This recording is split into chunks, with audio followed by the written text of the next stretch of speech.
Hello, everybody, and we want to welcome you all to AAG episode 167, Attempting Governance, every Thursday, live on YouTube, live on X, live on LinkedIn, apparently. And boy, oh boy, do we have a doozy for you today with lots of juicy bits to discuss. Let's get going right away with the state of the Treasury. A bit of an interesting one this week, and I want you to wait for it. Okay, we're going to go with the stable coins first. USDT is up. Beautiful. 264,998 USDT, bringing the USDT chest to 4,405,674. Beautiful. USDC chest down 228,500, bringing the chest to 4,977,211. Very good. Dot Treasury. Let's take a look at the dot treasury here. We got to add the dot that we have over here on Asset Hub plus the dot on the treasury proper. And we are down 5,401,295 dot this week, which is valued at $23,004,655 at today's pumping market value.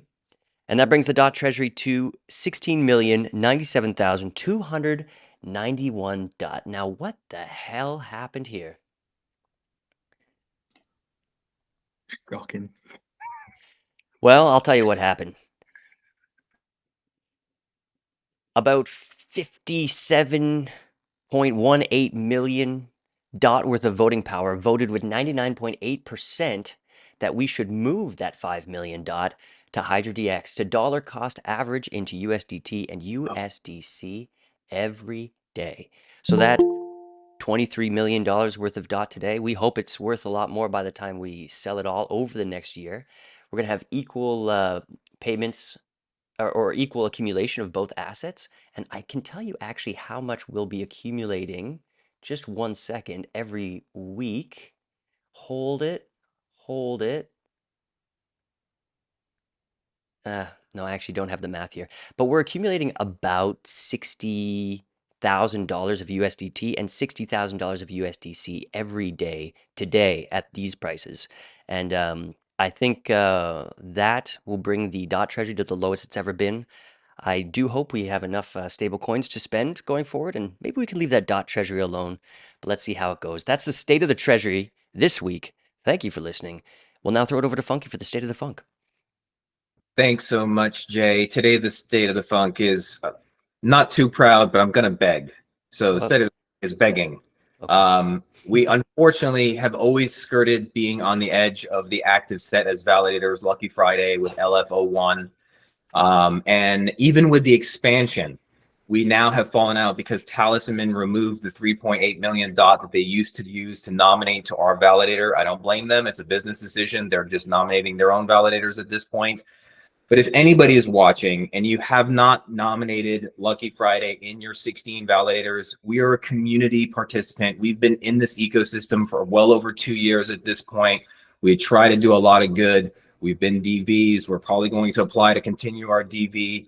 And just anything that you can do, whether it's 10 dot, 100 dot, whatever, we'll take any kind of nomination. We just really want to have at least one of our nodes in the active set.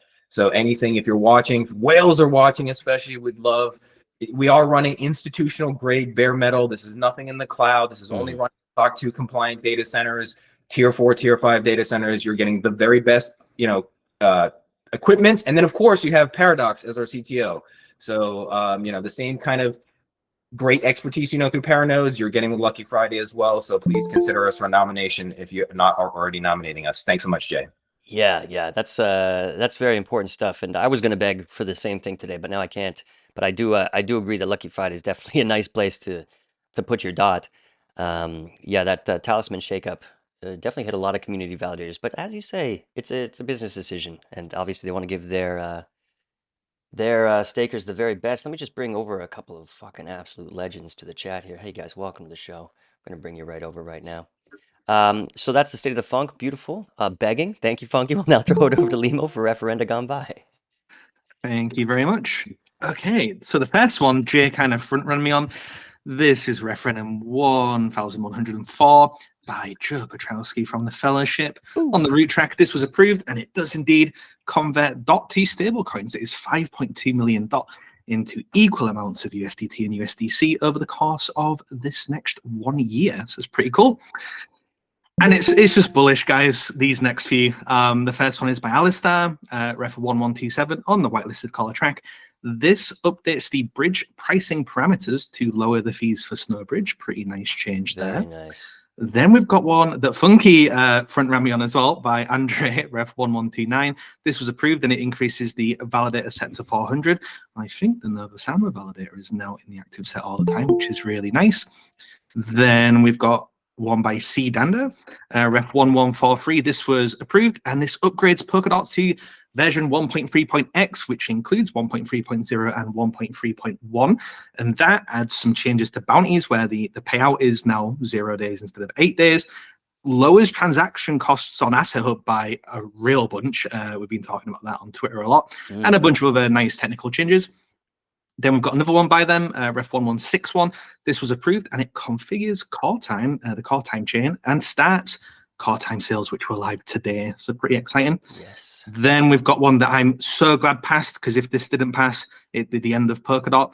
This is ref 1144 by Basti on the Fellowship admin track, and it was approved and it has retained Bastian at rank 6 of the Polkadot Technical Fellowship.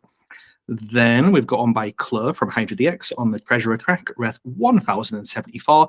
This was approved and it proposes some changes to the Polkadot Assurance Legion bounty, which includes opening up eligibility to core time consumers, Solidity smart contracts on Polkadot, and systems change, and a bunch of other changes. So you should definitely check that one out. Then we've got one that was kind of came down close to the wire, ref 1096 by Polkadot Now India on the medium spinner track. This was rejected, and it was for 115,000 USDT for the Polkadot opening party at Token 2049 Singapore. Then we've got ref 1094 by Poker Mario. This was rejected, and it was for 95,000 USDT for enhancing founder success with PokerBiz. Then we've got our last medium spender by an anonymous account, ref 1092. This was rejected, but it was for 37.6 thousand DOT to open a Polkadot charity foundation.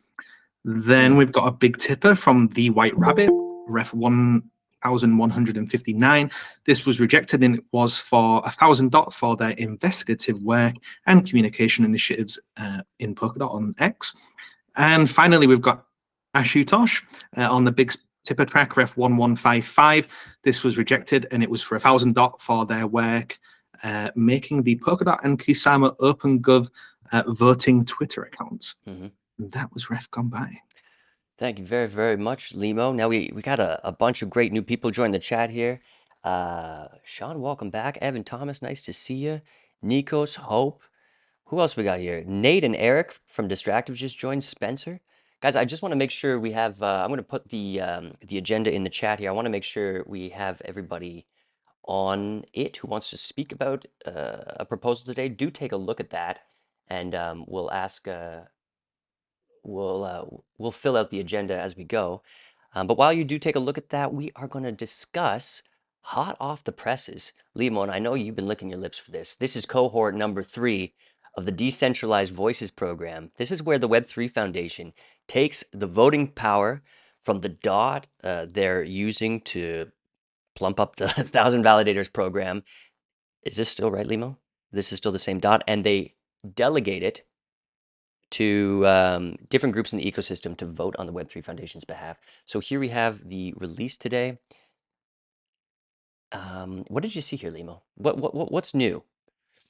Yeah, so there's a few changes that I think are really, really good. So I'll kind of repurpose Fabi's Twitter post about this. So the first one is quality over quantity of delegates. So there's now 5 delegates total. That covers both Polkadot and Kusama. So previously it was 10 on each network, so 20 total. Now it's 5 total. But it does say this can be increased or decreased based on the Web3 Foundation's discretion, so probably depending on who actually applies.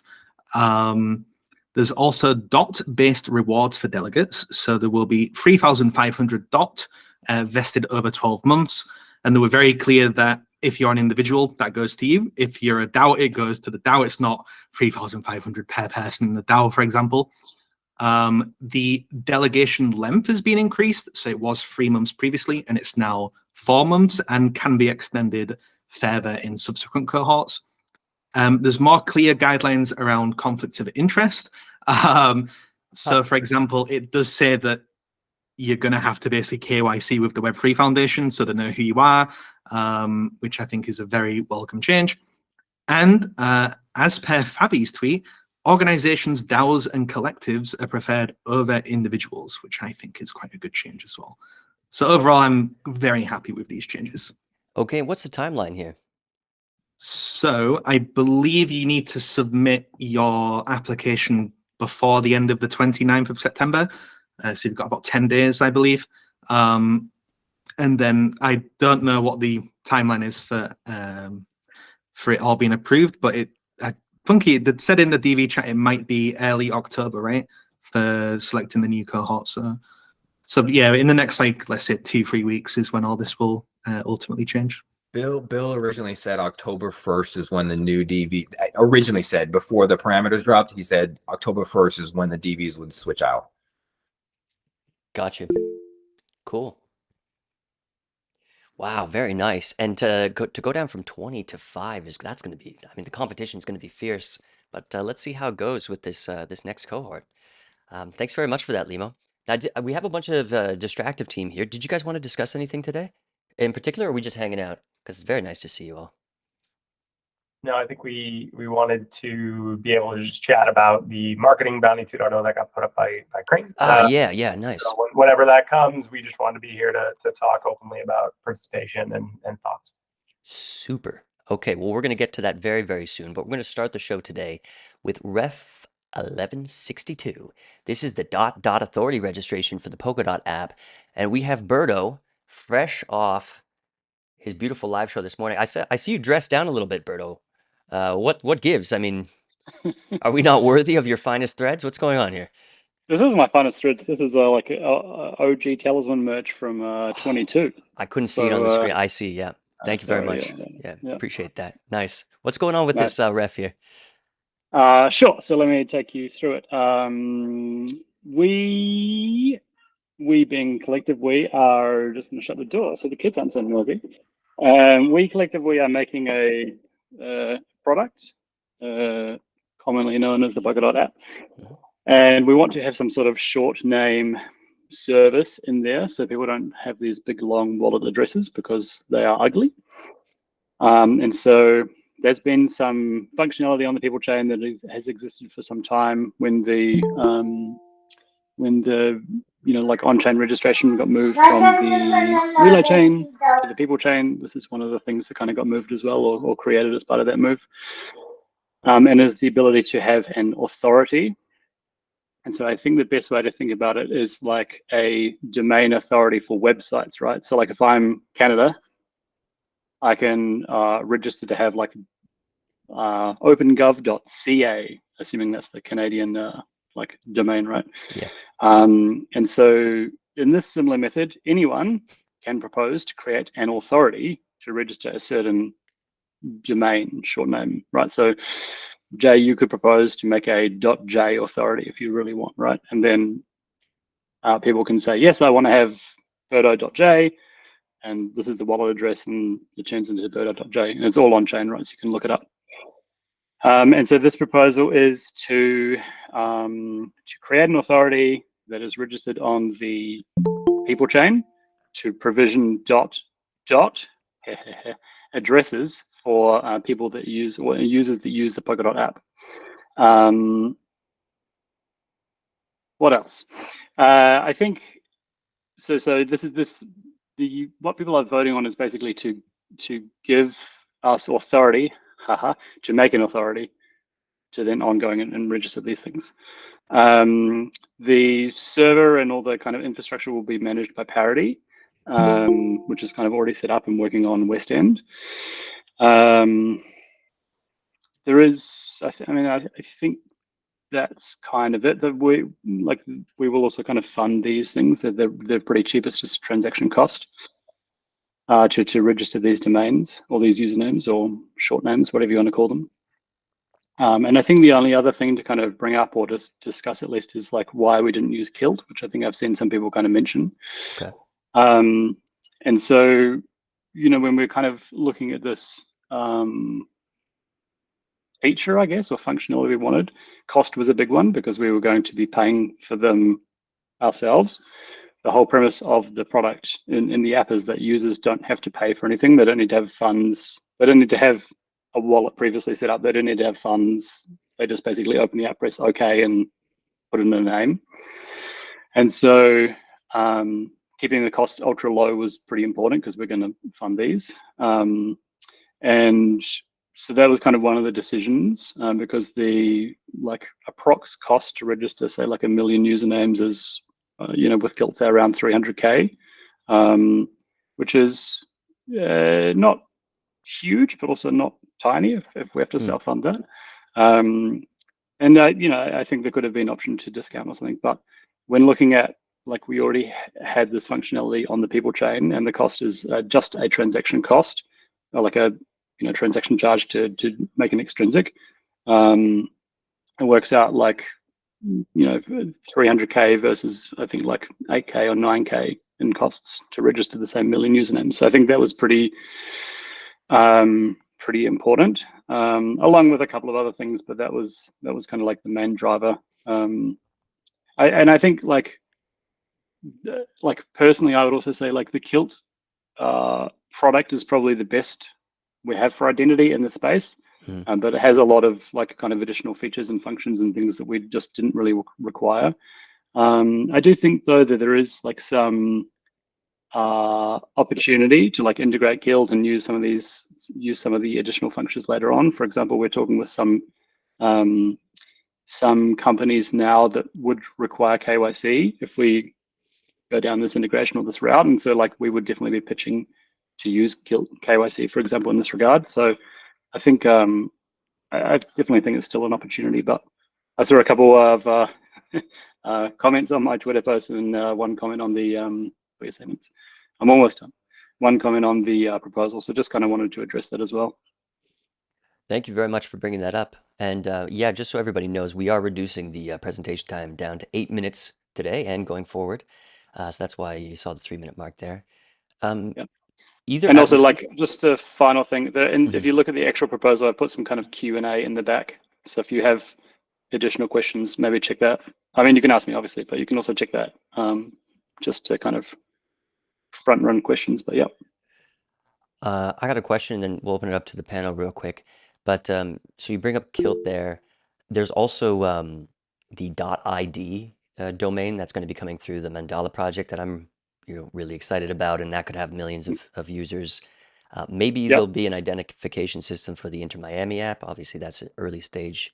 But are these all going to be supported in the app eventually? It depends, I think. I think we are interested, obviously we ecosystem are interested in Mandala and what Mandala are doing. I think we would very much like to support them with the product, see where the conversation goes. I'm also talking with Sean and the Inter team on a bunch of different things. So let's say yes, maybe. Okay. Hope, what do you want to say? I actually just wanted to give a little feedback. So I read this one. I voted A. I love it. I think one of the things that I saw from a user standpoint for the need for this was the self-identity and where the self-identity could go long-term, not just how you're using it right now. So I thought this was a fantastic ad. I think it is brilliant, and I'm really excited for it, actually. I think there's a lot of places you can go once you get past this getting approved. So thank you. Nice. Thank you, Hope. Anybody else have something to say in the final 45 seconds? Yeah, vote aye on it.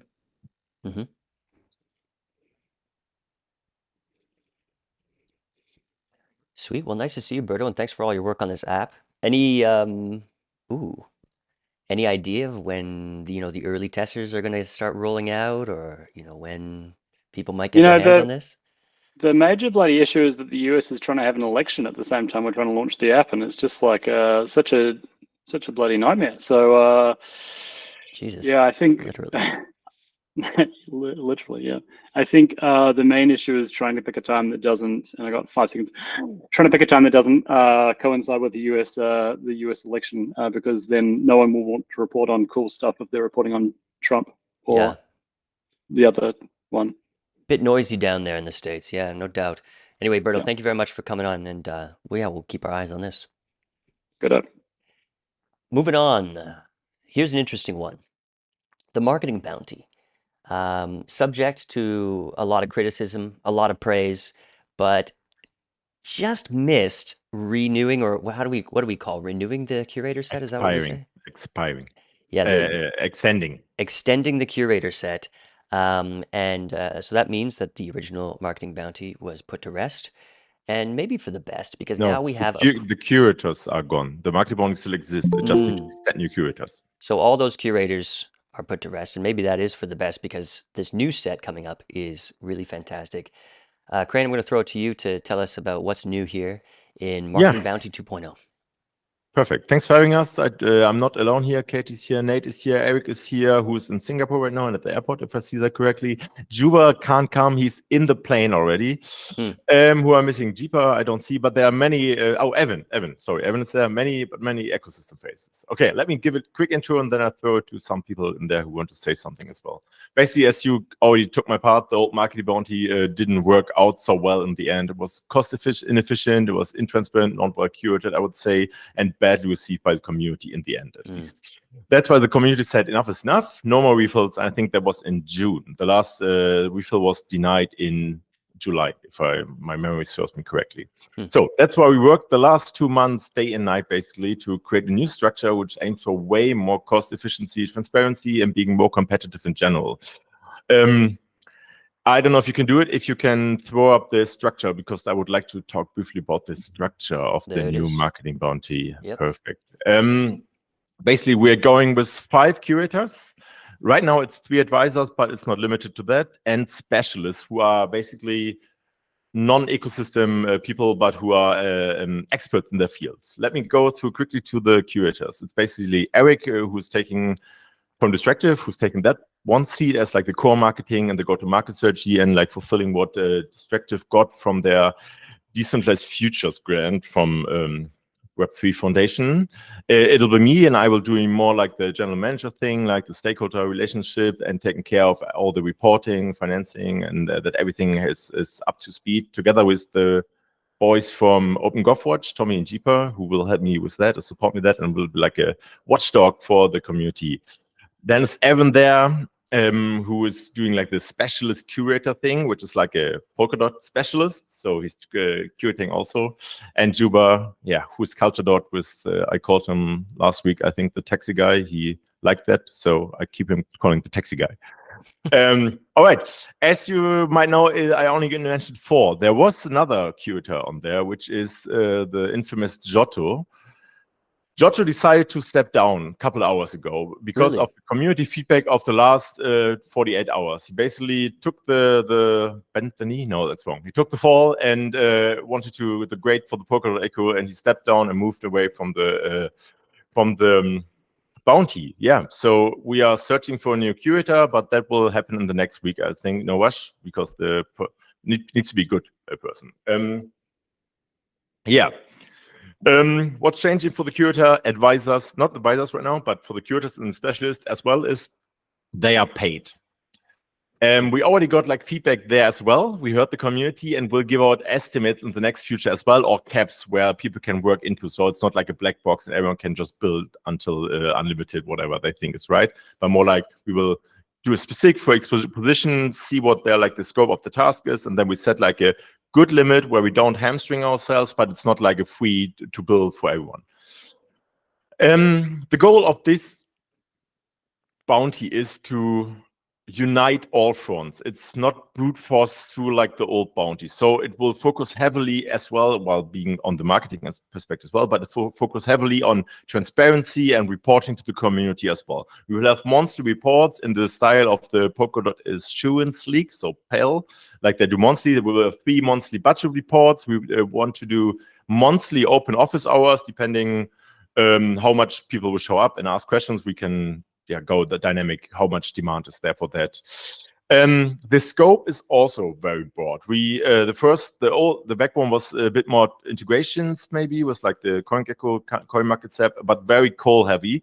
We will, I don't want to say reduce it, but we will have a broader scope, and we'll be open for doing more, doing different stuff, like going into retail, going into institutions, going into developers, definitely developers. So that's all written down what we thought of. It all depends as well what good A-class agencies we can find, which we can work with, and what they can bring to the table. So that's why we define it a bit more broader, because obviously we are just securities here. We can't know yet what we'll bring to the table, but let be assured that we will take a best. Oh, I see the time is running. Okay.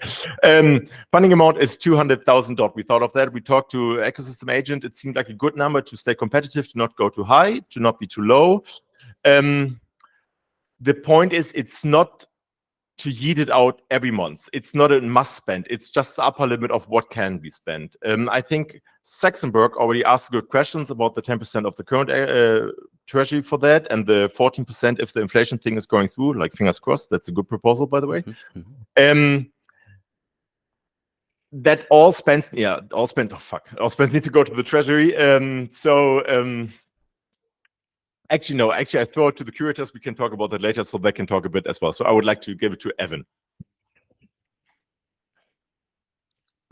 Sure. I guess I'll just say how I got involved with this. So when the marketing bounty ended, I put together basically an outline of what a KOL specific bounty could look like. And I just want to preface by saying that I'm a DOT conservative, if you remember Tommy's quadrants.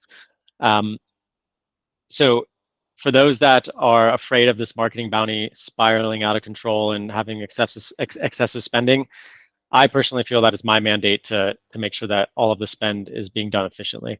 So I put together an outline for KOL bounty. I put it out there in the ether for people to kind of run with. It didn't really, people had good response to it. So that's why I was invited into this bounty, to bring those same sort of tenets and ethics into it. Yeah, that's my little pitch. I'll hand it off to Nate, I guess, next.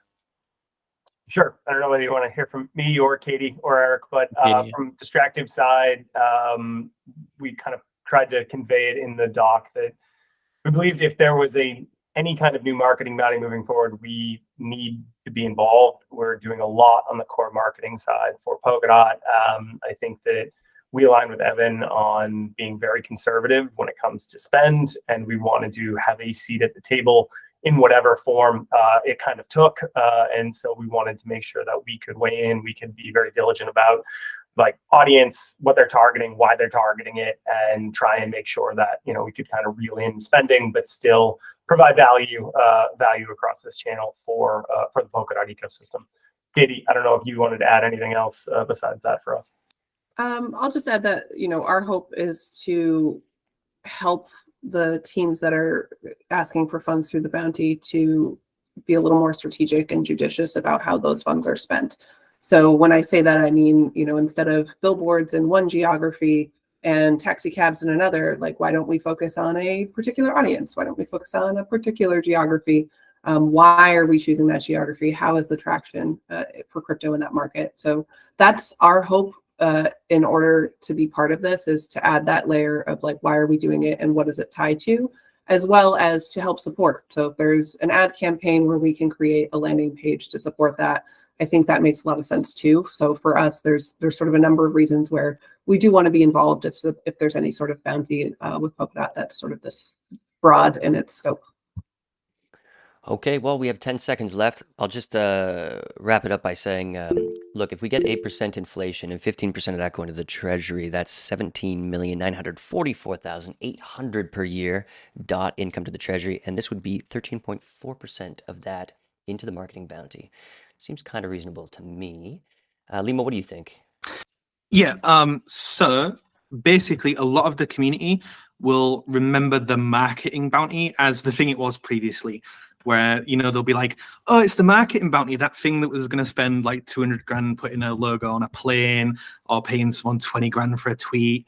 Those things were seen as outrageous, even if some people came on AAG and said that was less than the market rate. Still not a good spend, right? So I'd just like to get 100% confirmation for everybody watching. The things that you guys have said about changing the curator team, which I think is good, we can expect as the community that the bounty will not spend funds on things that are just outrageous or a bit over the top, like the private jet stuff, right? We can confirm we're being more grounded on what we're spending money on. Okay, guys, we are at time for this one here. So if we want to have a further discussion, we're going to do it. We're going to do it next week or take it offline. Evan, you want to say 3 words of great inspiration? Yes, I just wanted to say it was the plane Okay. logo that drove me to come into this and try to reel in some of the spending, because I agree. We'll invite competition. We'll invite competition, and that will get the prices down, because it was a duopoly basically between 2 agencies. Yes, it was. Okay, nice work, guys. Thanks for being here. That curator set looks awesome. Let's move on here because we got a really interesting experiment coming up. This is by the good lads at Amfork. They want to showcase Polkadot's capabilities by taking 65,000 DOT and using it to spam the shit out of the Polkadot core relay chain. Yeah, welcome to the show, guys. What do we want to talk about here? Yeah, thank you, Jay. Yeah, so basically the plan, like you said, is we would like to spam Polkadot. And that's something that has been in the works for a while now, because, there's always this narrative around blockchains that, hey, we are super scalable, we can do this many TPS, which is something that is actually not that relevant for Polkadot itself, because its goal is to secure the parachains. But still, we can easily compete on these numbers with so-called high throughput blockchains. So we want to show that in an actual production environment and not just in some tests in a local fork of a node or something like that. So what we need for that is dots to pay the transaction fees, because if you start spamming Polkadot, fees go up quickly. So if you want to spam for roughly half an hour, which is what we plan to do, we would need about 50,000 DOT. And to make it as fair as possible, you would also need to have many different accounts, such that each account only occurs once per block, because otherwise you get some caching benefits, I believe, that makes it a little bit cheaper. And we don't want that. We want to have a number that is unattackable, that is clear. This is the TPS that Polkadot can do. So we need the 50,000 DOT for the fees. And we need some amount of dots, roughly 12,000, for existential deposits to create accounts. Now, it's very important we don't take these dots do not go to us. They mostly go back to the treasury, because 80% of the fees that Polkadot collects on a protocol level go back to the treasury, and 20% go to the validators. We operate some validators, but I guess there will be many other validators that just are sort of benefiting from this that are not us. But the majority of this will be returned to the treasury. Yeah, so how do we plan to do it? We are going to fill up the blocks with simple transfer keep alives extrinsics, which is what many people will probably agree is the standard way to transact or to send around some DOT on Polkadot. We would expect that we get close to 1,000 TPS. And maybe as a last thing, if this is successful, we would also then plan to do a second one, potentially where we also include the parachains to show that, hey, okay, the way that Polkadot is designed actually makes a lot of sense and makes it super scalable, because you can have a spammed relay chain and still include thousands of transfer of, for example, USDT on asset hub, right? Yeah, so that's basically already the gist of it. Many people have been asking, why don't we do this on Kusama first? And I want to address this briefly, because we believe that doing it on Kusama won't have nearly as much of an effect as it will on Polkadot, because people mostly care about Polkadot, right? We could do it on Kusama first and then showcase that we can do it, sort of. But we have a plan to how how we are going to test this first, of course, with local forks, with also Passio, the testnet that closely resembles the actual Polkadot environment, before we do anything on Polkadot. So we want to make sure that this is actually a success and that this is simply showing that Polkadot is a scalable blockchain, even on a level that is not its core value proposition, I would say. Okay, really interesting. Sean, yeah, I do want to hear from you. Point. I do think, beyond, I do agree with you in general that, Polkadot obviously is the one of the limelights, and, it's great to have that stuff there. But I do think if we go back to like what the purpose of Kusama was, is to be a canary network, is to literally try these experiments, do these crazy things. I think, I don't suspect this will happen, but in the worst case scenario, let's say that the spamming happens and bug is caught or some problem has happened on the network, this could be the cause for Polkadot to go down for the first time, right? And this is exactly what Kusama could prevent. It could, it could take that first bullet, allow us to understand, okay, well, this is what happened, this is whatever, and prep ourselves for Polkadot. I think that the end goal of doing this on Polkadot makes a lot of sense, but I don't see, like, if the cost is, for example, just one more treasure proposal, waiting an extra week, that kind of thing. Like, I think Kusama really is supposed to be this canary network for exactly this kind of purpose. That's interesting. Actually, with the decision periods on Kusama, you could get this through before this would end up passing anyway. Could be interesting. Good point, Sean. Thank you. Actually, one more thing, actually. And just as an additional point, I think it would be cool if we could integrate a way for the community to get involved. For example, you're going to be spamming with your bot, but there's no reason why the community can't spam as well. So something like, people posting remarks with their favorite GIF, or what's, like, there's a bunch of ways you can get people basically like in on it as well. Obviously, it's going to cost them transaction fees. Maybe people are willing to do that, but that would be, I think, a fun side addition to what you're doing here. So just an idea.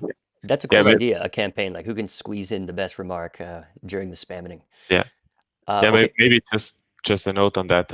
So this is actually, I fully agree, this would be very fun to have this like a sort of a community event.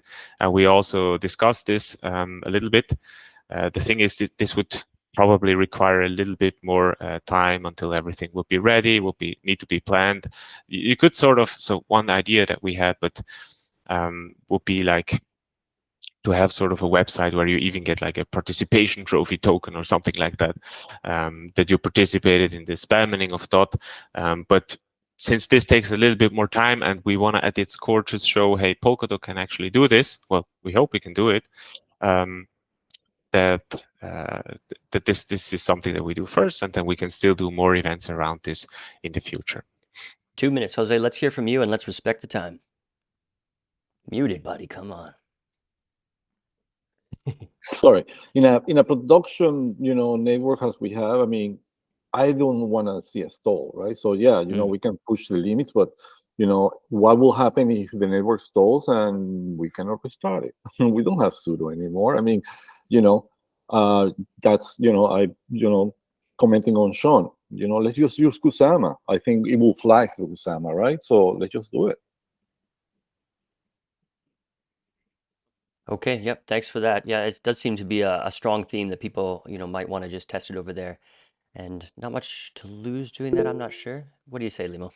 Just to make sure it's test it on Kusama first, and then also do this afterwards if Kusama doesn't, shit the bed. So this, and then if there's the need to do it on Kusama first, then the Amphot guys can raise the ref on Kusama, right? Don't near this just because you think they should do a ref on Kusama, which hopefully Ra and Tugi and everybody will do. Yeah. So this, and then give them the funds so that when it's tested on Kusama and nothing breaks, we can then quickly do it on Polkadot. What's the decision period of a medium spender on Kusama? Is it 2 weeks?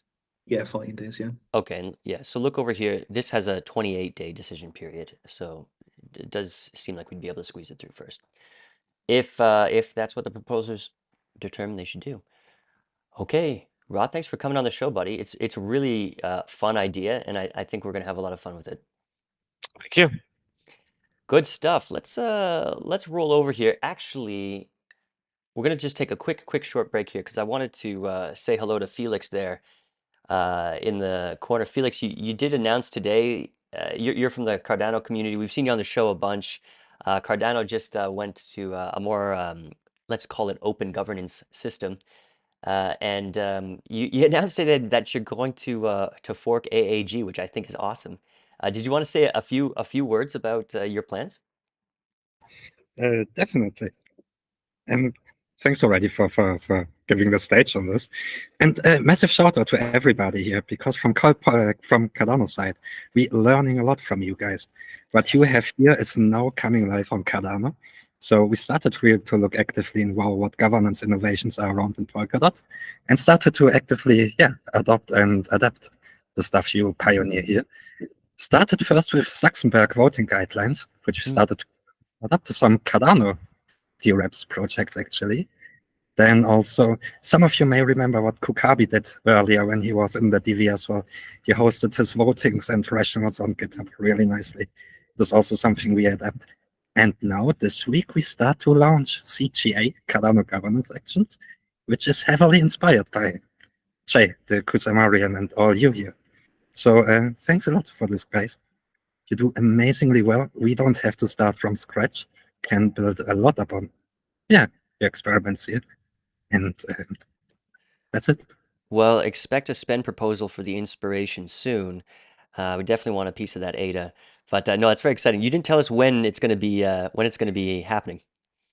It's starting first time tomorrow at 1500 UTC. I will drop a link, and also like you do with an agenda, rough outline and everything, will be exactly the same on a Google Meet streamed on YouTube then. So we really copy paste everything. Yet we will add our own touches on it as well, right? Yeah.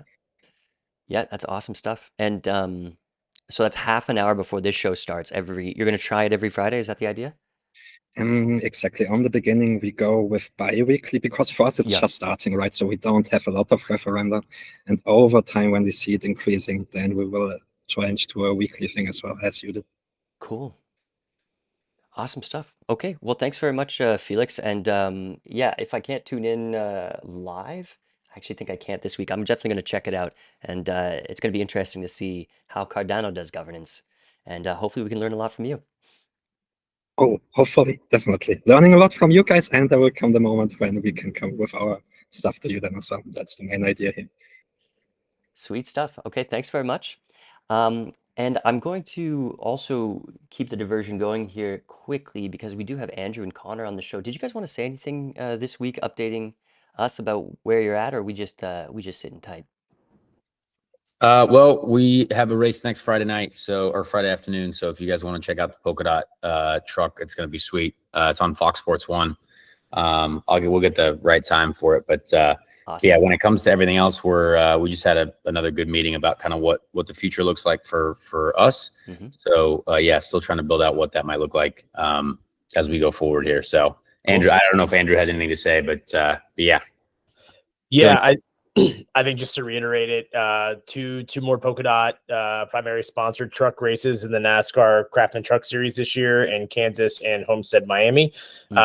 Speaking and working very closely with the Inter Miami team because it seems like their first playoff game is the same weekend that our NASCAR Truck Series race in Miami is. So we're having a lot of fun synergies and conversations there right now about hopefully ways to elevate both of these partnerships to bring mutual benefit to the Polkadot community. I see Funky cheesing, and I can only imagine what the chain that weekend is going to look like, which is scary. But beyond that, I think just with our current referendum, nothing changes. If there's any questions, comments, feedback for anything, we're always an open book. Please do let us know. Beyond that, I know that it's coming up on a close pretty soon, and it's not looking like it's going to be pushed through, which is totally fine. We do have an alternative option that we're probably going to be bringing back to the Treasury very quickly that includes a discounted race program, but also a lot of the bells and whistles that we think can deliver value to this community. So stay tuned for more. And if anyone has any questions or comments or even wants to help pick our brain about any of this, we're all ears. Just a special shout out to all of our continued partners, Easy A, Unique, Distractive, everyone across the board. We appreciate you all. Thank you so much. And thanks again, as always, for hosting us here, folks. Good stuff. So that race is on Friday. We'll post about it on our channel so people can tune in. The truck looks awesome. Can't wait to see it in action. Thanks, guys, for coming by, and looking forward to that updated offer. Appreciate it, guys. Thanks, guys. We're going to move on now to one that we missed discussing last week, but I think we're ready now. Argus Explorer, an open source PVM focused blockchain explorer. Now, if you remember last week, we kind of had three and a half proposals suddenly all tackling this issue of an open source block explorer. And Argus is one of the ones offering here. I think the offer is the cheapest one. This is 60,000 USDT. I think we have a Noi on the chat here.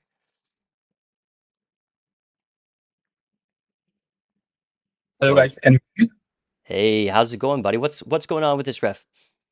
Okay, so first of all, thank you for having us. It's like an awesome onboarding to Polkadot DAO, and the Discord server is like fully packed up. It's just awesome. So, if I have your permission, can I share my screen so that I can? Yeah, go right ahead. Right. So, just a second. All right. Let me know if you guys can see my screen. Yeah, you're good. You might just want to maximize the presentation there. There you go. Yeah. So it's about the referenda 1158. We are presenting the Argus Explorer, which is an open source PVM focused blockchain explorer. So basically, all know the problems statement. Like last week, two of the Explorer, Mosaic and Submerge, also discussed about this, that is currently dominated by single block explorer, and it always goes against the Polkadot ethos, right? We need to decentralize as much as possible, right? Leading to the concerns of centralization, limited innovations, and restricted access to necessary features. I personally use Subscan. Feels like I'm using Etherscan, and it may be missing some user-friendly actions that we have in Ethereum. To be honest, we are like Ethereum natives for like more than 4 years, and we came back to Polkadot after the ETH burning event, where people like our ZK-based multi-chain smart contract wallet, and we want to build this over here. But before that, we saw that there are only one explorer currently active, and another one was StateScan, I guess, but it's not very much functional, I think. So also previous block explorer lacked many needed features and lacked adoption. I don't see the connect wallet button also over there. I think that every explorer must have this and some wallet related functions over there. And lastly, this is developers with inadequate tools to explore and query and monitor blockchain data. So we think that not complex graphs or analytics tool will help, but a user-friendly block explorer will help tackle adoption in Polkadot ecosystem. So finally, I want to say that we are not innovating. We are modifying the explorer, and we will be thinking that which explorer are we modifying.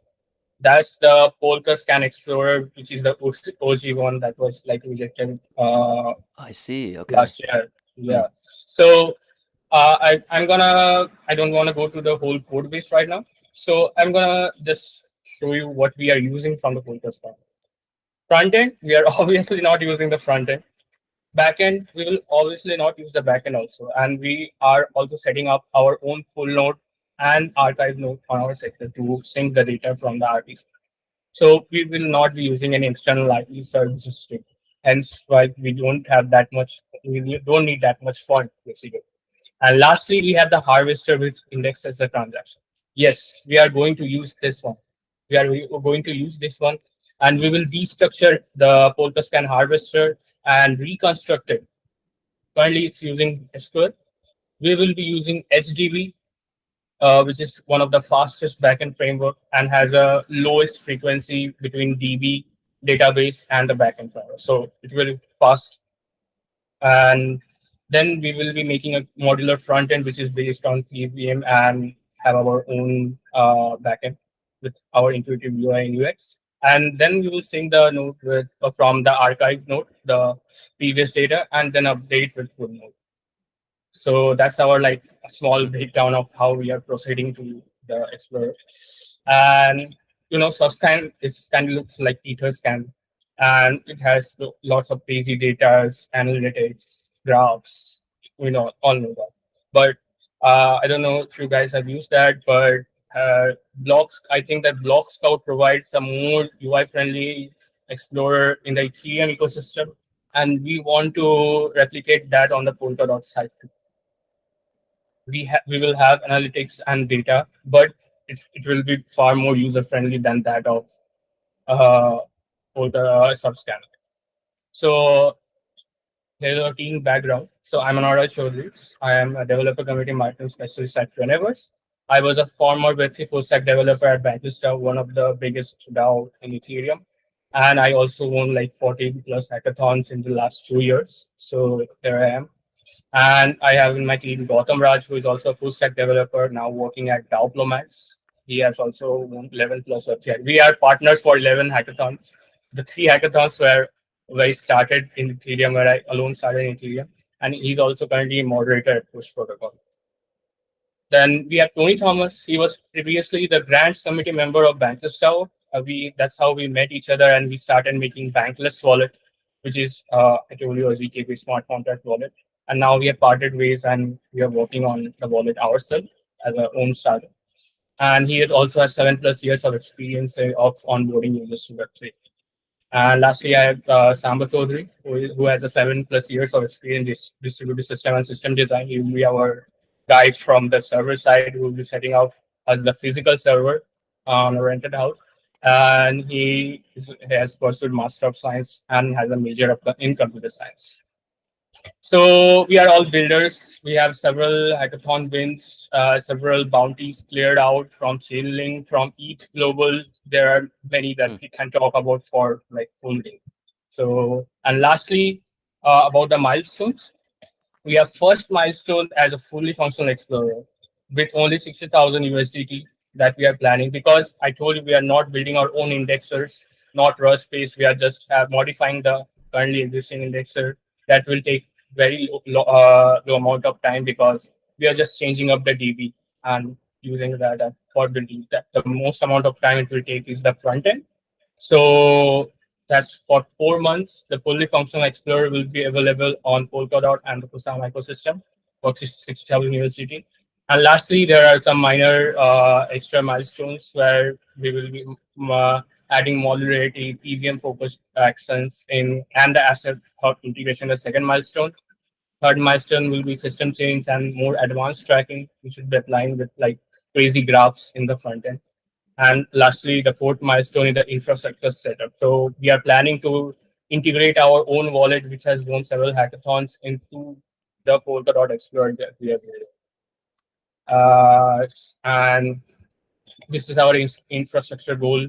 We will be having an embedded wallet plus the Connect wallet features inside the Argus Explorer. We will also integrate our ZK-based multi-chain smart contract wallet into it, because it is Rust-based. We can integrate it faster.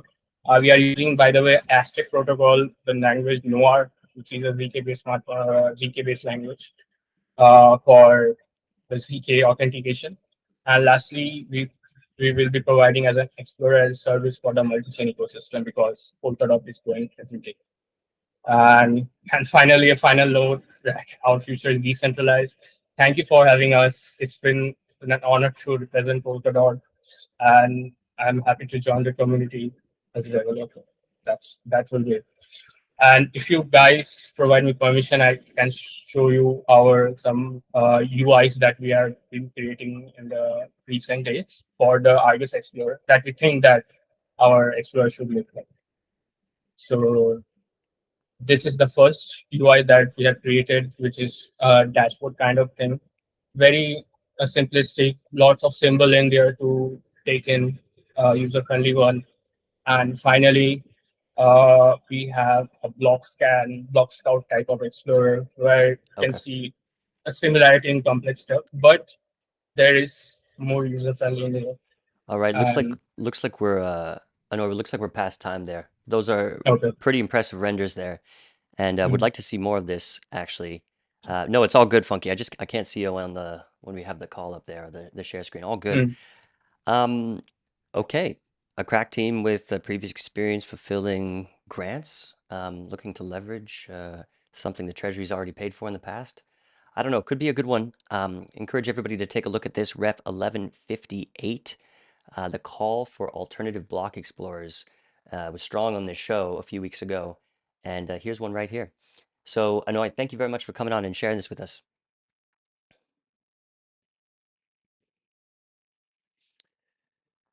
Alrighty, we have a okay, we have a discussion on the forum. This is by where is he, Bear? Hey, there you are, buddy. Hey, what's going on? You have brought up a discussion asking people if they'd be interested in deploying Uniswap v3 contracts on Asset Hub. Yeah, what do you wanna share about this today? Yep. So I am Bear from DAO Diplomats. We are like a cross DAO governance delegates governance group. How do you want to call it? You can call it whatever. So Polkadot or the Asset Hub is getting the Polka VM upgrade, right? And this will only be successful if we have a vibrant community of dApps which have real users coming over to Asset Hub and using it and having a liquidity. So we are part of the recognized delegates group of Uniswap and want to explore to other chains. That's why we are trying to look into how the community here vibes with deploying Uniswap here. So there are like two options that we normally have. One is where Polkadot takes up the minimum deployment cost of 45,000 what we have to pay deployer and then hosting a front end. That's like the minimal thing that the Uniswap DAO will be like super happy to take over. Then there is like to make this successful, you also need like a lot of liquidity.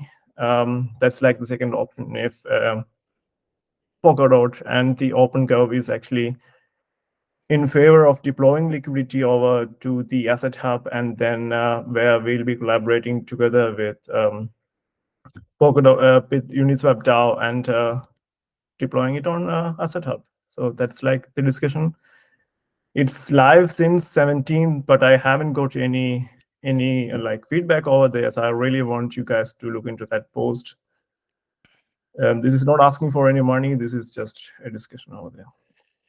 Yeah, it's kind of interesting discussion here. So a few points that are popping up for me is DAO Diplomats. You won't get any funding for organizing this, but you may get funding through Uniswap's DAO. Is that right? So like DVs, delegated voices, you have here in Open Curve, we are getting paid by multiple DAOs in the EVM ecosystem to be active there, to make these kind of proposals, to vet proposals coming in. So we are part of the current cohort of Uniswap DAO, where we are getting paid to do this stuff. So we are not getting paid to do this particular engagement, and we will not be asking any funds for doing this engagement either. Very interesting. And then if the DAO were to agree here and you would go forward with deploying, there'd be, it looks like a $45,000 deployment fee, and then it would be $5,000 a month bill to the DAO to host the UI, basically. Yeah, that's like the minimum thing where we don't have to do anything, just deploy it, ask Uniswap to support it. Those are like two different proposals. Gotcha. Okay, interesting. What do people in the chat think about this? Jose. You know, knowing Uniswap, I'm like, yeah, I buy the name, right? I mean, it's everyone uses Uniswap. Now, how positive will be for DOT economy? I don't know. I want to hear other people talk about it. So let's just keep the roll going. Cool. Was it Hope? Yeah, Hope. So my analytical brain is going a little overtime on this one. So I have a few quick questions. Respecting the time. Go ahead. Is the intention here to bridge gaps in the world of the DAO throughout crypto? I didn't quite get your question. So this is deploying a dApp, Uniswap dApp on the Asset Hub once we have the Polka VM live. This is just like a X. Got it. I'm trying to get the use case benefit to someone like me. So that is to get engagement from Uniswap into our DAO? Gotcha. So Uniswap is an AMM automated market maker. 4 minutes remaining. Thank you, Funk. Uniswap is an automated market maker. So if you want to swap from USDT to DOT, you can go to Asset Hub, swap it there. Now you have to go to Stellar Swap or Hydration. From in the future, once the PVM is live, you can do it directly in the Asset Hub. That's like the TLDR. Okay, thank you, Hope. Limo? Hey, so I've been pretty bearish about DEXs on Asset Hub on Twitter recently. So in terms of like bootstrapping liquidity, so most of the liquidity on Hydration is due to the single-sided LP provision, which is primarily sourced from Parachain treasuries and the Polkadot treasury. My main concern here is just actually getting any liquidity depth at all. You can see on Asset Hub currently, it's like really, really terrible liquidity.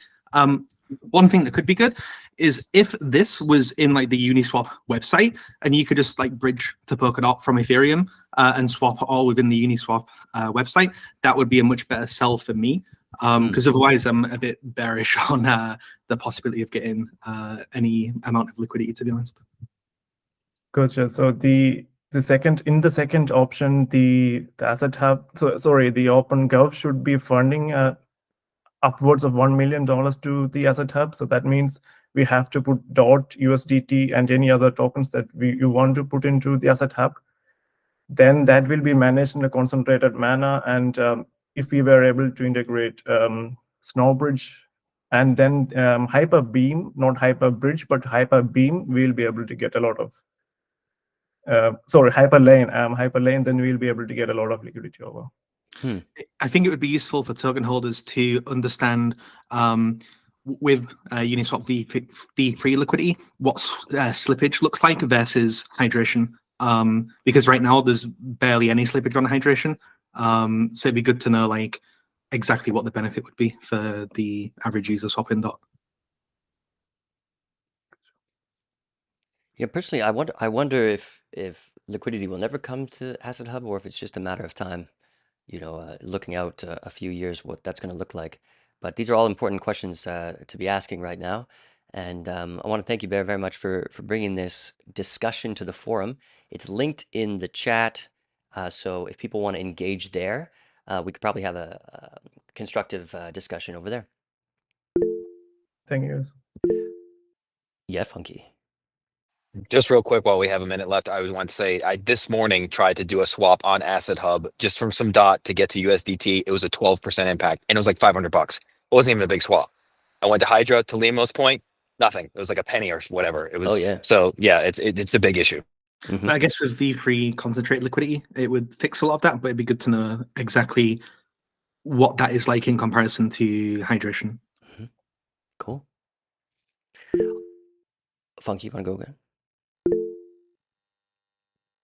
Lorena, sounds like we have 30 seconds. Can you go real quick? No, but I think we should decide and maybe find a way that we net liquidity, okay? There is many projects in EVM ecosystem that has working on net liquidity. We need to find something for Polkadot because we will have this situation if we don't fix this problem. That is a very big problem. Very quick response. Gotcha. So the action item for everyone here will be to go to that forum, comment that we need liquidity, go for the option 2. That then we can go to the Uniswap DAO and make this request. That will be awesome. Thank you, guys. All right, so let's carry it on in the forum, guys. Thank you very much, Funky. We'll move on now to a discussion that Shankar is here to speak about. Now, Shankar, we have you in an open ref right now. Maybe it's confirming. This is the Noble/Curves ref. I've seen you a lot lately, but you're opening another discussion here for the development of MPC.snap. Yeah. Well, you're going to have to explain that one to us. What's going on? Yeah, sure. So the current proposal, which is in the pipeline for voting, that is actually the core package. And what the MPC.snap is a product utilizing that package. So to start off, basically security is not much accessible to everyone in the Polkadot ecosystem. And at the same time, hardware level security also comes up with partial incompatibility. So can we have something more secure than hardware wallet while having full compatibility with every substrate chain, and that should not cost anything to the end user? And the answer to that would be the multi-party competition. So now when we are talking about multi-party competition, and to attract more users to the Polkadot ecosystem, we need to provide them kind of a familiar experience. That's where the MetaMask Snaps platform comes into the picture. So we are combining all these technologies into a project called MPC.snap, which will be utilizing the currently in pipeline development on the voting, which is the SR25519 package. So MPC Snap is not just yet another snap. Currently, we do have 2 snaps in the ecosystem, one by ChainSafe, one by Polkadot, and often MetaMask snaps are mistaken as just for wallet compatibility layer, right? But it can provide much more than that. So that could be including off-chain execution, ZK proofs, and much more. So here in this case, we are using ZK proofs and the MPC TSS 2x2 configuration thanks to the Frost protocol. So Frost protocol actually allows us to have MPC configuration in substrate, and this is utilizing basically the SR25519 as well as ED25519 packages. So in short, if you want to understand, this MPC.snap has 4 components category and 7 actual components. I can share link real quick for the better understanding with some visuals. So this actually allows anyone to use any 2 devices, and one of them needs to have basically the desktop level support. So either you can use the MetaMask Snap compatible browser. So that could be any desktop browser, or even the in mobile you can use Firefox browser. That also allows. And with 2 devices, it actually offers a better security. So imagine if your hardware wallet seed gets compromised, then you're basically lost access to your funds, right? Or in case of there are even normal wallets, that's even worse. So in this case, there are like keys stored in 2 wallets. Those are like split keys. And even if one of the key is exposed or if you lost, then you can recover using other one, or you can basically make sure that your funds will not be stolen just with one keys. So in this project, we are using reusable infra. So the SDK that we are developing can be used by any wallets in the ecosystem to basically take advantage of MPC.snap. Halfway through your time, Shankar. So they can basically give this accessible security to their users. So we will be developing mobile SDK that can be used in combination with any wallets. Then the two TSS packages, which can be used by any protocols for 2x2 MPC utility. And this is based on the Frost implementation. And last, to summarize, MPC-based snaps are so far developed only for EVMs. So while comparing between non-EVM chains or ecosystem, Polkadot could get the first more advantage, but that's a small marketing benefit. And we have been working on snaps for almost 1.5 years and won consensus track back in 2023 in the It for All hackathon. And we are also looking to make this compatible with Jam and the Parachain service. So Parachain service compatibility is quite easier, but for Jam we'll need to work a little bit. So that's our commitment to the future. Okay, thank you very much. I think I understand this here. Just the other piece that we should talk about or add before I throw it to the chat here is this is a 6-month project. $192,000 is the prediction of the cost here. What do we think in the chat for this? What's the benefit compared to the cost here?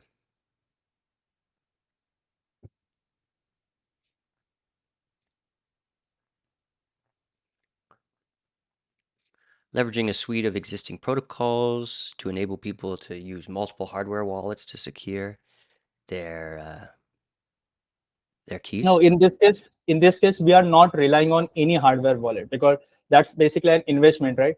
This is providing security without any requirement of hardware wallet. So you can use your mobile device in combination with your desktop, and that will basically allow anyone where in places where hardware wallets are not available, they can use more secure environment than hardware wallet. Any thoughts on this, or questions, or concerns, or praise? Yes, Hope.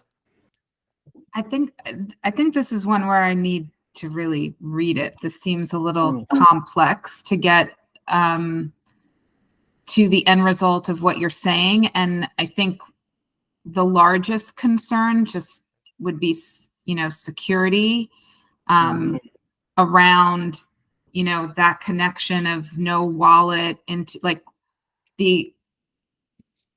ultimately the security. I mean, it's the bridge to get there, right?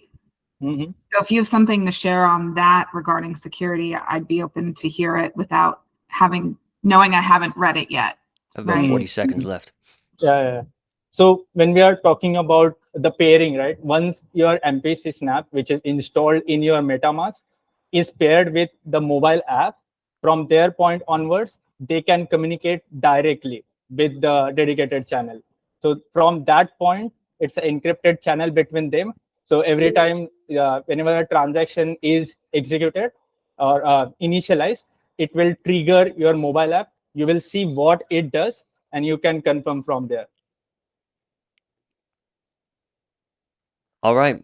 Well, personally, when we have proposals like this, what I do is I sit back and I let the experts do their work.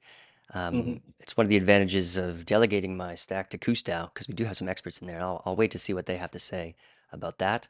But Shankar, thanks for coming and introducing us to this today.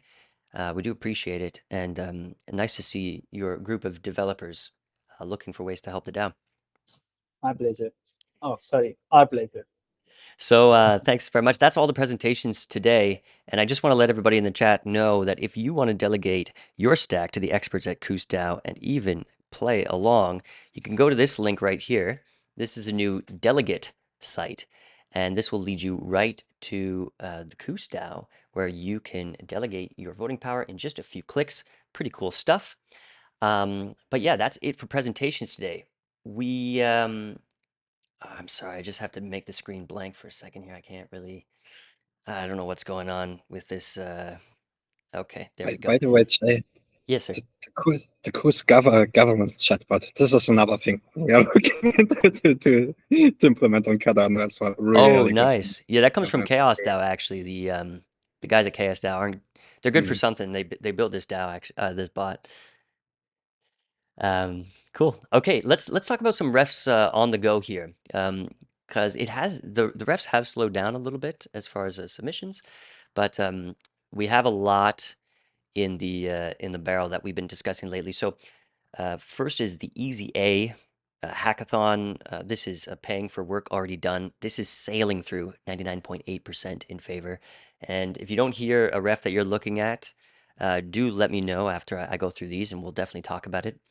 Polkadot Blockchain Academy and the PBA X for nearly 2 million USDC. This is also flying through. People loving the education. 97.1% in favor for that. The Billfold agreement. This is pretty cool by the guys at the Polkadot Music Events Initiative.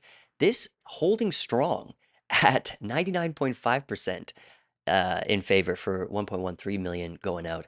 I'm really excited about this one. I went to another live show this week, and boy, oh boy, I just think being associated with that energy would be so great. And there's some interesting developments on the Billfold front too, which we're going to be hearing about maybe in a few months. That's sailing through. Okay, now getting into a little bit more challenging environment. The Inc. Alliance for a more successful plaza. This is $500,000 USDC. This is doing all right with 73.2% in favor, but pretty low voter turnout so far. About 23 or 24 million voting power so far, and only a third left in the decision period. I think that has an opportunity to swing either way from here. What do we think about this? This is the centrifuge proposal that's cut their request down to 1.5 million. This sounds like a really good idea to me, but only 60.3% in favor. This is going to enter the confirmation period in 8 hours, or about 9 hours. No, 8 hours from now. So could be a wild ride from there. But that's 60% in favor, entering confirmation period soon. I think it's a lot better since they lowered it to 1.5 mil. Yeah. They can always, request another 1.5 mil a bit into the future if they want to, right? Mm-hmm. Yeah, exactly. Or request a steady drip, and they could accumulate. Spencer, sorry, go ahead.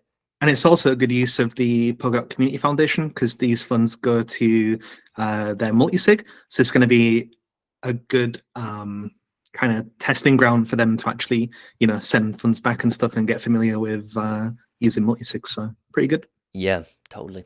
Hey, Spencer, yeah, we just grazed right over your PMEI there. I'll bring it back up here. You wanted to share something? Oh, yeah, I just wanted to have a quick little note here. First off, thank you for everyone who's supporting the prop. But we are, our custodial wallet solution is almost ready for alpha. Ooh.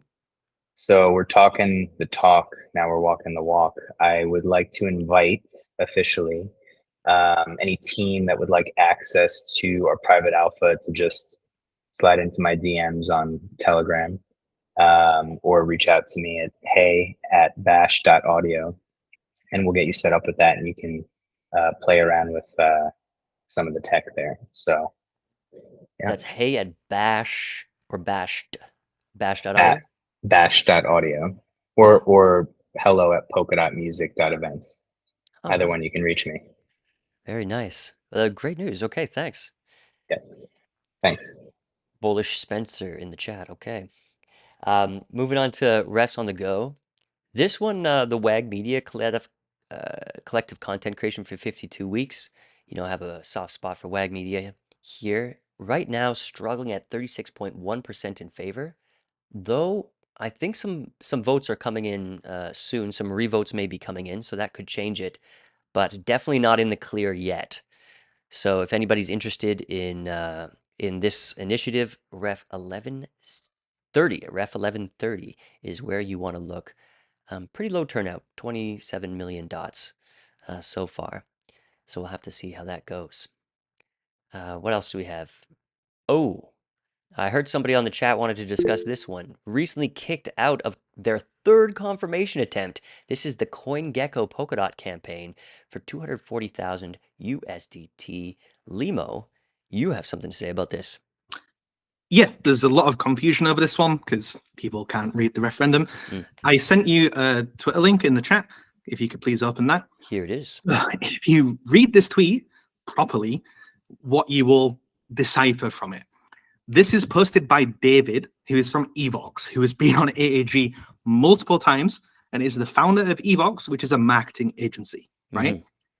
And it clearly states that this effort to put the Polkadot ecosystem at the top of CoinGecko and CoinMarketCap is paid for by the marketing bounty, right? We're all clear on that. That's exactly what it says in the first paragraph, right? Okay. Now that that's clear, you can also go to the marketing bounty on PokeAssembly and Subsquare and see 10 child bounties given to Evox, which is obviously to pay them for stuff like this, right?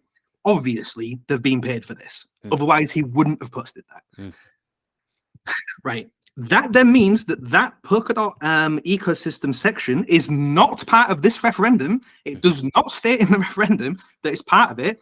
Even if you think it is, it's not because of the proof I've just shown you, right? What the scope of this referendum actually is for 240,000 USDT for Polkadot's exclusive sponsorship of the CoinGecko newsletter for 5 months, and 20 sponsored pre-roll advertisements on CoinGecko's YouTube. Personally, I think that's too expensive. Some people thought it was great because they thought this cost included the banner at the top of CoinGecko, which is not what it includes. And as a final note, because I'm sure some people will DM me because they really want this to pass, marketing is completely subjective, right? You can see a lot of examples in real life of some marketing that people think are good actually being totally disliked by their core audience. An example of that is like Bud Light or something in the US. I know there's a lot of drama about that. Marketing, subjective. This does not include part of the scope that some people thought it did. That's why I'm nay on it. The CoinGecko thing at the top, great. This, I think, is not great. Yeah, I have to admit, I was one of the confused ones who couldn't read the first paragraph there. So, you know, it does happen occasionally. But yeah, it does make this ref look a little bit weaker than previously. 240,000 USDT for what you described there.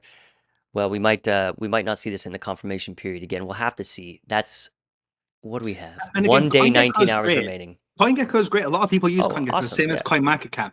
The thing that David's doing, great. I think it's much needed, right? I know a lot of people are working with him to put certain parachain teams and stuff in that ecosystem page. So it's great. But just because CoinGecko is great doesn't mean that everything they do and propose is great, right? So you can dislike this, but like the thing that Evox is doing with them. That's completely fine logic to have, right? Yeah, just making looking at Kustau here. Looks like Kustau ended up voting nay here too. I'll just put that link in the chat there again because it didn't quite go through to delegate in case you wanted to. Limbo, thanks very much for that that rundown there. And let's see what else we have on the go here. We had G6 on the show last week. They're looking for that 390,000 USDT for the second part of their initiative here. So far, about 20 million votes in play right now, but on the line, 44.9% in favor after about, 8 days or so. What is that? Yeah, 9 days in the decision period there. We also have Helicon Submerge, also a little spicy here, 57.3% in favor. A lot more votes on that one. So we'll have to see how that goes. And what else do we have here? Looking at the other decentralized blockchain explorers, Mosaic. This one's struggling to get traction with 15.57 million against after about 10 days in the decision period. And Global Ledger, who I thought has been doing great presentations on the show, for some reason not getting any traction for the $20,000 they're asking for here. Only 1.2% in favor, and looks like this one is going to time out in just a couple days. Okay, here's the one that Shankar presented last week for the Noble Curves SR 25519 package. This one 96.9% in favor. But really not a lot of DOT voting on this one yet. 156,000 DOT on the I side. I think that has a long ways to go. And what else do we have here? Oh yeah, FeedEye, who we did have on the show. That's 93,699 DOT request. This is 44.8% with just a few days remaining. I don't know how that's going to do. But honestly, at this point with this DCA going on, I think we should leave that DOT alone. Yeah, Iger, they're looking for the second, they're going to be on the show hopefully in a few weeks. They're looking for, this is phase 2 out of 3 of a previously agreed upon program, 99,988 DOT. They're requesting for part 2. And this is not getting too much love off the top here, but a long ways to go there. And Market Across, also on the show recently, that's red on the line, 49.4% in favor for that one. Yeah, that's a bunch of the refs on the go. Anything else we want to discuss this week? Yeah, Lee, what are you looking at? Yeah, ref 1160, which is to close the WASM smart contracts bounty. Oh yeah, so it that's doesn't interesting. have the decision deposit posted, right? Okay. Which I think is good. I probably would say don't post that for now. But what this has done is actually raised the conversation about this this bounty. So in the comments, Toma has said, you know, they're a facilitator of this bounty and they'll provide some updates next week, which is this week. It's Thursday and there's no updates, so please provide that update. Then Peter White is saying that they will propose some changes, but it'd be really good to get those changes communicated as soon as possible. Because right now it really looks like this bounty is inactive and should probably be closed. So if there are plans for this bounty, which has funded some good stuff before, please actually provide the updates, because people are starting to vote aye on closing this. So yeah, provide updates, please. In the KuSDAO completely open, transparent, and public chat, they name dropped MuFi there. Spencer, do you have anything to share about your experience working with Bounty 19, WASM Smart Contracts Bounty?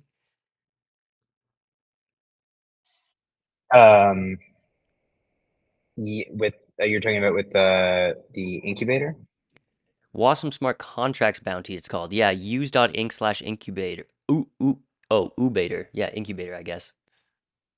Yeah, I mean, the incubator team specifically moved the goalpost quite a bit, which made it very difficult for us to execute on our requirements for the incubator. And we were promised some funds, and then advanced a lot of those funds to pay for some of our tech that we had to actually at the time outsource. We have a product team, an engineering team now, but back then we were not in the position to do so.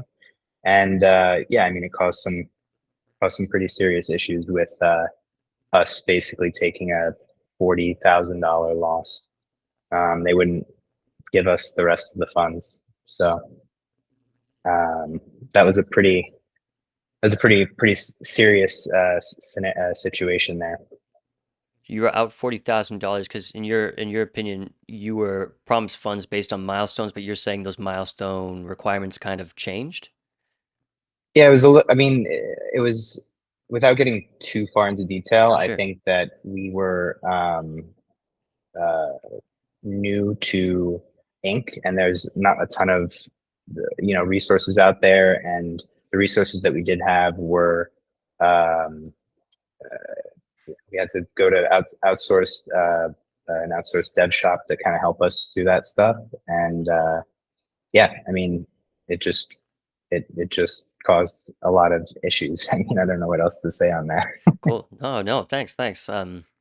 Yeah, I just wanted to ask you. I tagged you in the chat there, but we didn't hear anything more about that. Thank you for sharing. Funky? I just pulled up and I got to run, but I just want to say it was fun actually doing it on the road timing. So I sent you, I put a picture under the Kusumarian account on X. I had it in the cup holder. Anyhow, I got to run. Love you guys. See ya. Love you, Funky. Thank you. Felix. Actually, one question to you guys. What do you think is the overall sentiment on saying, hey, what about cross-chain funding across different ecosystems? Because when I look, for example, on Polkadot and Cardano, what I can see, there's a lot of duplications of effort, and we spend a shitload of resources in solving the same challenges. And we could do actually maybe some smart things when we say, hey, we have experts in both ecosystems. They're highly committed. They are experienced. Why not bring them together? Ideally, cross-fund their engagements a little bit from both ecosystems, and figuring out step by step how to effectively work together. But I'm not sure in which scope, but what would be some thoughts? I don't know. Sean, what do you think? In general, I like the idea. I think that definitely, for example, in ecosystems that are all using Substrate, there are a lot of things that we can self or group fund that can benefit the whole group. I think the hardest part is I don't know, obviously if you're talking about the dot treasury, no other token should have votes on how the dot treasury is spent, right? It's just not aligned in the economy or the way the tokens work, all that stuff. What I would love to see, which I think we're on the cusp of it, probably we'll come to soon, is having some kind of pool treasury, right? Where everyone contributes into it, and then we all have a relative stake in this thing. We have some kind of multi-token type treasury, some kind of S&P 500 type thing. This, I don't know how to get to that point, but that is the kind of direction where I can see if multiple ecosystems come together, pooling a bunch of funds, and using that kind of fund. Yeah, cool. I mean, I'm down for cross-chain collaboration in any way. I guess we're just waiting for the first ref to see how people really feel. Hope, what do you think? Maybe that's a bounty, Sean. You know, maybe we can have like a pot of funds, maybe put that up in OpenGov and put it also up in, you know, Cardano, and then have a side bounty. Yeah, I mean, an even crazier idea could be like doing some kind of like cross-chain swap, right? Like if Cardano has a treasury, Polkadot has a treasury, doing a USD equivalent swap across the two, and having both tokens be invested in each other. That could work. But again, there's a lot of game theoretical economy type stuff that happens here. It's not super easy, but I think that what you're thinking, Felix, is definitely the next step towards our evolution of what DAOs could be, right? Spencer, I'm sorry I missed you. What did you have to say? I was just gonna say, yeah, how does that work if you have I mean, I guess Hope kind of presented a solution there, but if you're doing something that's for the greater good of Substrate as opposed to just specifically Polkadot, like if Aleph Zero can benefit from something, do they have, I guess this is a question for the group, but like how do other treasuries, and governance work? Are they necessarily as developed as Polkadot's OpenGov, or is that sort of a I know there are a lot of like centralized sort of organizations that handle treasury requests and things like that. So well, I guess who would be brokering those deals and like making that happen? Oceania. Yeah, well, I think the principle is we definitely believe like a rising tide lifts all ships. So I think we're looking to, make things which help Polkadot, but also to make Polkadot a platform where when we get helped, everyone gets helped, right? That kind of stuff. I think we haven't had another team using the Polkadot SDK with as big of a treasury as Cardano before. I think, a lot of if you talk about the past with pair chain teams, they were really relying on things like the Polkadot treasury to be the ones kind of like the sugar daddy, spending the money, making things happen, and then them just kind of receiving the benefits. But I think with a player like Cardano in here, with a pretty sizable market cap and a pretty sizable treasury, that they could step in. Now, at a certain point, it becomes kind of charity, right? Like it's kind of like it doesn't benefit Polkadot to just wait and to not fund anything, hoping that Cardano will do it. It doesn't help Cardano for them to fund nothing and wait for us to do it, right? So I think it's more the things like we need to, between the two of us, maybe tackle different initiatives that apply to both ecosystems, right? That could be the first smartest way forward. Very nice, Jose. Yeah, and I'm in the fence with this one, right? It's like a corporate takeover in a way, right? I think I just we've been doing this for years. We've been we've been sweating it for years, right? And the technology has been developed. This to me seems more like a technology transfer than a treasury kind of like gig together. Because we have been learning all these lessons the hard way, and now we want our teams to learn them faster too. But it's like, at what point, how much value do we put into that, right? I don't know, right? I'm questioning all these too, so I don't know. Always remember, where would we be without Ouroboros?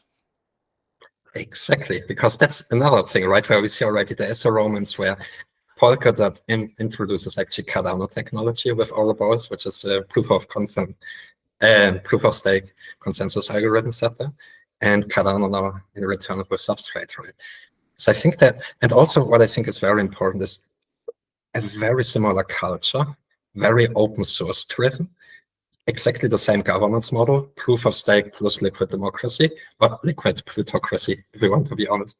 But on very basics, very much the same. And I think on this regard, what could be interesting also to say, I love to see us from the perspective of virtual nations, and to say at one point, nations start to collaborate as well, right? We want to keep sovereign of ourselves. We don't want to get, let's say, taken over from another ecosystem. And ideally, we figure out, oh, cool, how do we establish actually cross-right networks in an effective way, right? And also, when we look on treasury, you guys spent really, really aggressively, but anyway, very effectively, right? All I would say, like something, especially actually something for you. Sometimes you should just come together and tap yourself on the shoulders. Because when you follow Twitter, OpenGov is a hell and everything is crazy and everything is bad. And I think very often you forget how important your work actually is and how awesome you manage with OpenGov, right? I mean, most of your ecosystem is funded there. You're doing awesome job. Take some time sometimes to credit yourself. That's why this was off topic. Thank you, Felix. Thank you. Well, it was interesting conversation in the chat there. Sean said there, start small. I think this is what it really comes down to, right? Because we can dream and philosophize and be idealistic as much as we want, but it comes down to that first commonly shared issue that could be solved with a joint treasury program. So probably lead with the shared problems, and then I guess shared funding can follow. And step by step. I think this takes time. From Cardano's side, you can be sure we are slowly. We are not the fastest one, but we do our job, right? So, but yeah. Well, let's see how Felix, that. Sorry, go ahead. Does Cardano have a call like this? Like maybe we should coordinate one week where we just all get on one call together and do like the, the welcome to DAOs, right? Or something like that. Remix. Ooh. Yeah. This is a fucking good idea, Sean. Let's go for that. Let's do this. Well, remember, their first call is tomorrow at 3 p.m. UTC, and that's going to be really interesting. So we'll take a look at that. Felix, thanks very much, guys. Yeah, sorry. Mm-hmm. And I'm strongly lobbying for Polkadot things on Cardano, not to the masses, but to the right people. So on Cardano's side, a lot of eyes are actually on your work, guys. So you are watched, but in a good way, really. Very nice. Well, we'll have to see. You guys have a fat treasury, so we'll have to see how that goes. Isn't it like $1 billion right now or something like that? 1.5 billion ADA, but we take our learnings as well. Wait, right? 1.5 billion ADA or 1.5 billion dollars? Oh, okay, No, okay. ADA. Okay, gotcha. We don't go that nuts to have an open curve where everything happens all the time with everybody. We make it much more built in different buckets, different frames. Yep. This is ideally something what we can pull over to you over then as well, right? I think Polkadot is usually really advanced on tooling side, but guys, you're really chaotic as fuck. On Cardano, like since 2017, we follow a roadmap. We are really strict on strategies, tactics, frameworks, all the stuff. And maybe that's some best practices we can offer you to you then as well, guys. Yeah, well, we'll see. It's a different approach, so we'll have to see how it goes in the short and long term. But yeah, we'll check out your show tomorrow. I think for sure it's going to be interesting. Guys, is there any other refs we want to speak about before we leave today? Well, a couple in confirmation right now. Cyborg Network is kind of fascinating. 182,280 USDT for Cyborg Network. This is confirming right now with a day and 7 hours remaining at 67.1% in favor. And the other one confirming right now, Limo's bounty cleanup. Watch out, Limo. 49.9 million nay votes could come in at any moment and put this to rest in instant death mode. I would welcome that. You said there's a wish for change that just went up, eh? Whitelisted caller. Oh. It's literally just come off. It has no context. I haven't kept up with the chats today to know what it's about. What ref is that? 1170. There it is. Yeah. Okay. Oh, Shadanda again. It's got to be something. Cool. So we'll check in on that, guys. Thanks for a beautiful show under 2 hours. Very nice. I'm sure this small reprieve from getting smashed with refs is going to be short-lived, and we'll be back to a 4-hour show next week or in the near future. But I think it worked nice with the 8-hour time limits. We'll see how we can do. For 8 minutes. Sorry, what is time? What is time on AAG? I think we'll keep trying to reduce that time to encourage people to be pithy. Maybe we'll measure it in blocks. We'll have to see. But guys, thanks very much for being here. Have a great weekend. We'll see y'all very, very soon. Bye-bye.